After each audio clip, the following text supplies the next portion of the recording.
So, ayan. Aalis kasi kami ngayon, guys. Pupunta kami ng Bukawi, Bulacan para makipag-meet up sa mga minivan owners. So, every time na aalis kasi kami, chine-check ni Daddy yung kanyang blue baguettes. Ano nga yung blue baguettes? Tama. Blue baguettes. Check muna natin. Yun yung battery. Battery. Light. Oil. Water. Tapos yung isang B, which is yung brake. Brake. Gas Air. Gas. Engine. Tire. And syempre yung cell. Engine at saka tire. Tamang condition tayo. At yung self. O, dapat nasa tamang kondisyon ha. Hindi inaantok. Hindi, anong tawag doon? Hindi lutang.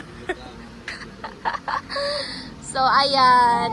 Dito kami nagsisimula palagi kapag aalis. Tapos, and winawalis ni Daddy yung mga alikabok sa kanyang cartoon. O, sige, tara na. Okay ka na ba? Ayan na. Maandar naman lahat. So, dadalhin pala namin tong bike ni Ninyo kasi gusto niyang maglaro-laro ng bike. Pero bago kami pupunta ng mini-meet up, mag-grocery muna kasi mag-duty na naman si Daddy for a week.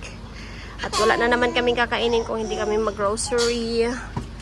So, medyo magulo yung ating minivan for today's video kasi maraming ganap, maraming parcel si Daddy na gusto niyang gawin sa ating minivan. So, ayun lang muna guys for today's video. Next time ulit!